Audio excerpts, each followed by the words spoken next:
2018-2019 en Côte d'Ivoire, des écoliers et élèves accueillis dans des établissements délabrés. Mais que fait le gouvernement? On en parle en tout début de journal. Enfin, au Ghana, les obsèques nationales de l'ex-secrétaire général des Nations Unies et prix Nobel de la paix 2001, Kofi Annan. Bienvenue sur RTI 2, bonsoir à tous. Les écoliers et élèves de Côte d'Ivoire ont donc repris les cours le lundi 10 septembre dernier. Mais si certains établissements scolaires ont fait peau neuve pour les accueillir, ce n'est pas le cas partout. En effet, de nombreuses institutions sont dans un état d'insalubrité et de délabrement très avancé. Cette situation interpelle le ministère de l'Éducation nationale. On en parle avec Herman Yamia. Entre 2011 et 2018, un peu plus de 6 000 écoles primaires ont été construites sur toute l'étendue du territoire national, portant le nombre d'établissements scolaires aujourd'hui à plus de 16 000.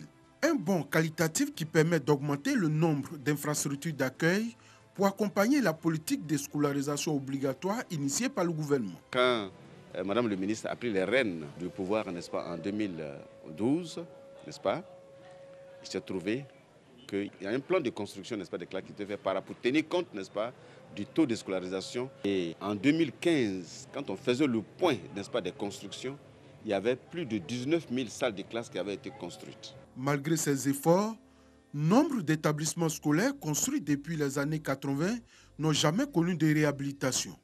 Conséquence, certains sont dans un état de délabrement très avancé. Il est évident que l'État ne peut pas en même temps satisfaire l'accès et en même temps faire les réhabilitations.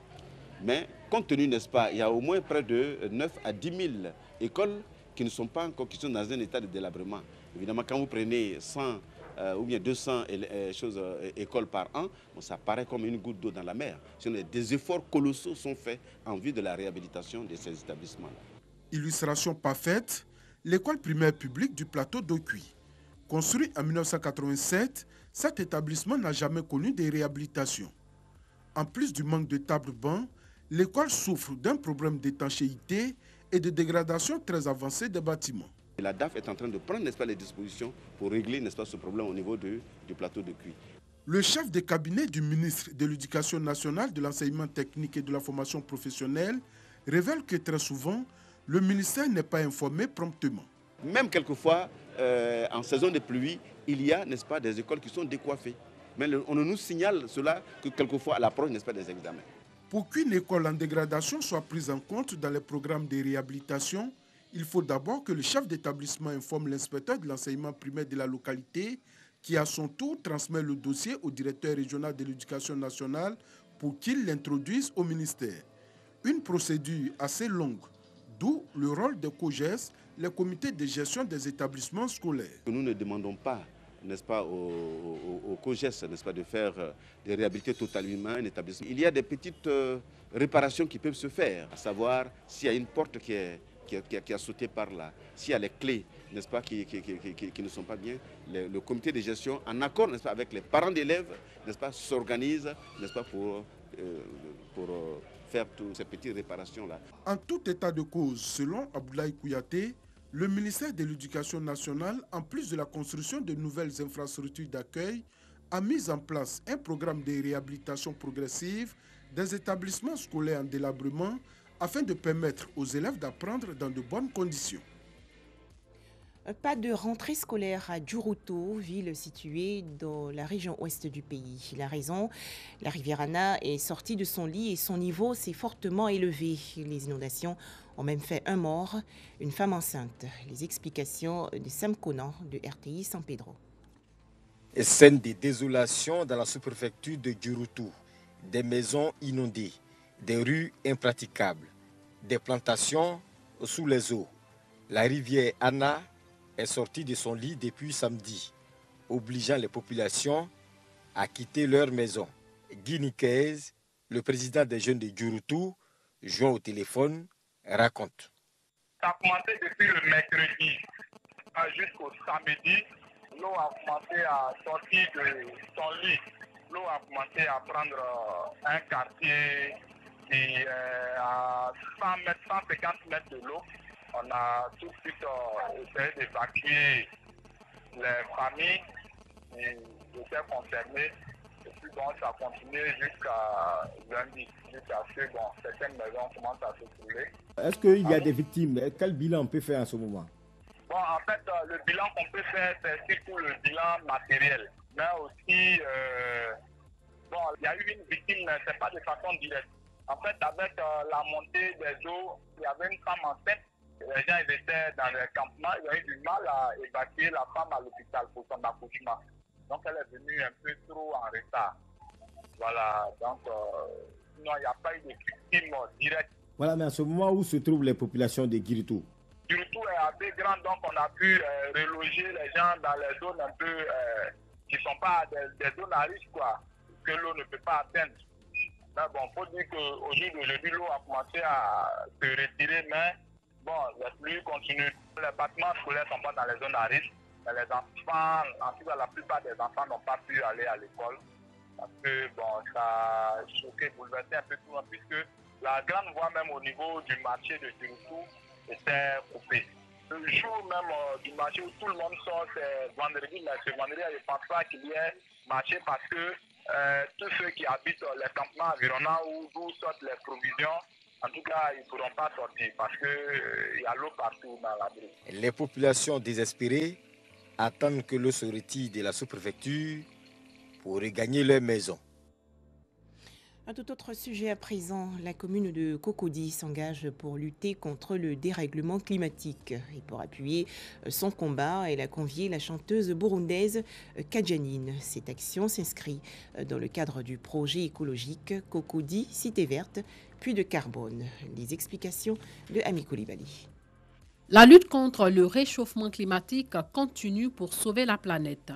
Ici en Côte d'Ivoire, précisément dans la commune de Cocody, 2 millions d'arbres seront plantés en vue de capter le carbone et contrer la pollution.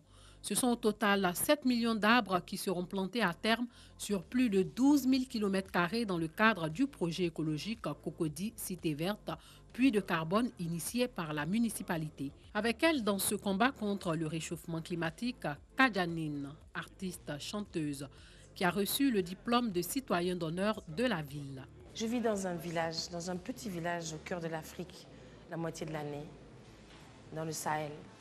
Aujourd'hui, depuis 2 ans, les récoltes de mil ne suffisent pas. Qu'est-ce que ça veut dire? Quand les mil ne suffisent pas, la jeunesse part travailler dans les plantations, dans les mines, pousser des chariots dans les marchés, loin. Et la conséquence, c'est quoi? Ce sont ces jeunes-là, cette force vive de l'Afrique qui est candidate au grand voyage, c'est-à-dire à la grande traversée. Et je pense que tout ça est lié. Et quand j'entends que ce projet écologique peut générer 100 000 emplois et que ça inclut les jeunes, moi, ça me touche. C'est quelque chose d'important que j'appuie totalement. Je trouve que c'est extraordinaire de penser futur. Cocody, c'est le renouveau de Cocody qui participe à la lutte contre le réchauffement climatique. Moi, ça me remplit tellement de bonheur que les Nations Unies aient accepté ce projet, que le gouvernement de Côte d'Ivoire ait donné sa caution à ce projet. La lutte est individuelle. De simples petits gestes quotidiens des plus de 6 milliards d'habitants de la planète peuvent permettre de réduire les émissions de gaz à effet de serre responsables des changements climatiques.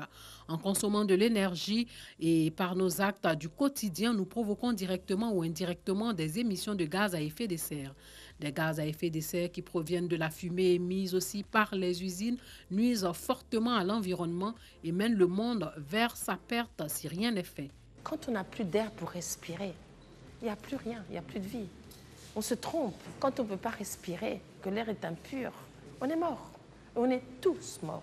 Qu'on soit riche, qu'on soit pauvre, qu'on soit occidentaux, qu'on soit africain, on est mort.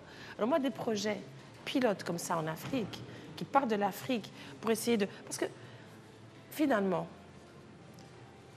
l'Afrique, comme on n'est pas très loin au niveau de la consommation, au niveau de la pollution, on peut s'adapter directement aux nouvelles technologies, à l'Afrique du futur, c'est-à-dire essayer de passer au-delà des expériences négatives des pays industrialisés.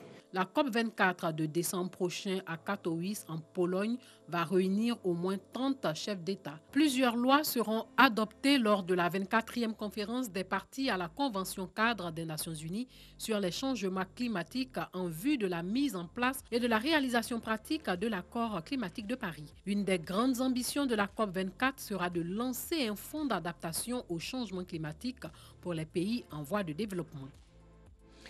Direction Grand Bassam, dans la région du Sud Comoé. Les radios et télévisions publiques des 15 pays membres de la CEDEAO réfléchissent à un partenariat. Il s'agit de faire front commun pour maintenir et augmenter leurs audiences. Cette rencontre organisée par la radiodiffusion télévision ivoirienne se tient du 13 au 15 septembre prochain. Les détails avec Walter Amadou Ouattara. Un partenariat actif pour un meilleur traitement de l'information régionale. C'est le thème principal de cette rencontre de niveau sous-régional. Il s'agit pour ces dirigeants et acteurs des radios et télévisions publiques de l'espace CEDEAO de partager leurs expériences afin de s'offrir mutuellement des programmes d'information répondant aux attentes des populations.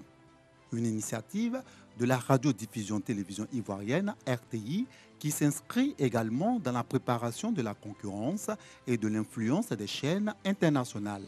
Également, la rencontre vise à mieux aborder le passage de la télévision analogique à la télévision numérique terrestre. Chacun des pays aura un compte et chacun des pays pourra quotidiennement mettre à disposition sur cette plateforme des contenus, radio et télé, libres de droit. Et les autres pays pourront les télécharger et selon leur ligne éditoriale, les utiliser de manière quotidienne ou hebdomadaire. La commission de la CEDEAO, Communauté des États de l'Afrique de l'Ouest et le ministère de la Communication et des Médias apportent leur soutien à cette idée en laquelle ils placent beaucoup d'espoir. Tous les secteurs d'activité ont des réalisations qui méritent d'être portées à la connaissance de l'ensemble de la population régionale. Parce que la CEDEAO, ce n'est pas seulement travailler sur la stabilité et la démocratie. Le train de la révolution numérique continuera son essor. Il nous faut dès lors rester en éveil face aux enjeux et défis que représentent les réseaux sociaux, omniprésents et parfois bruyamment malveillants. Il nous faut réajuster ou redimensionner les politiques éditoriales et l'information de nos organes de communication. Je puis vous assurer, mesdames et messieurs, aujourd'hui comme demain, de mon engagement dans votre noble tâche. C'est par ces biais que nous favoriserons la bonne santé économique de notre secteur, le professionnalisme de nos acteurs et la mutation nécessaire et particulièrement maîtrisée que de nos différentes organisations.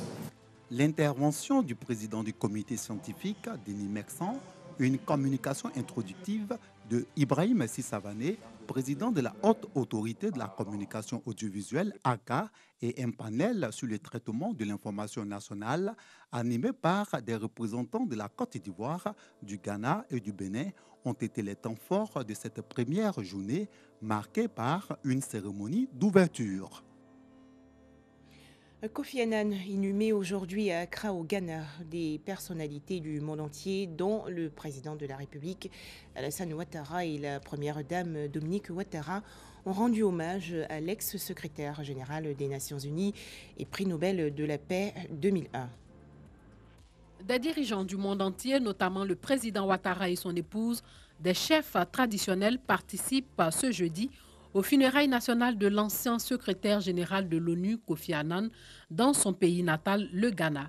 L'actuel secrétaire général des Nations Unies, Antonio Guterres, assiste aussi aux funérailles qui seront suivies d'un enterrement privé dans le cimetière militaire de la capitale. La cérémonie, sobre et religieuse, se déroule au Centre international de conférences d'Accra et marque à la fin de 3 jours de deuil national où Ghanéens et dignitaires ont pu rendre un dernier hommage à Kofi Annan et se recueillir devant son cercueil. Depuis lundi, des affiches avec son portrait ont été installées dans Accra pour rappeler que cet enterrement est avant tout la célébration de la vie de celui que le président ghanéen a qualifié d'un des hommes les plus illustres de sa génération. Le cercueil de Kofi Annan, recouvert du drapeau vert, jaune, noir et rouge du Ghana, était présenté devant quelques centaines de personnes, dont au premier rang son épouse Nana Maria, sa famille proche ainsi que le président ghanéen Nana Akufo-Addo. Kofi Annan a dirigé l'ONU de 1997 à 2006 et a été le premier originaire d'Afrique subsaharienne à parvenir à ce poste. Il fut également lauréat du prix Nobel de la paix en 2001. Il est décédé le 18 août à son domicile en Suisse où il a passé la majeure partie de sa vie après une brève maladie. Voilà un commentaire de Christiane Kogui et Ami Koulibaly. Très bonne soirée à tous sur RTI2. Merci de nous avoir suivis.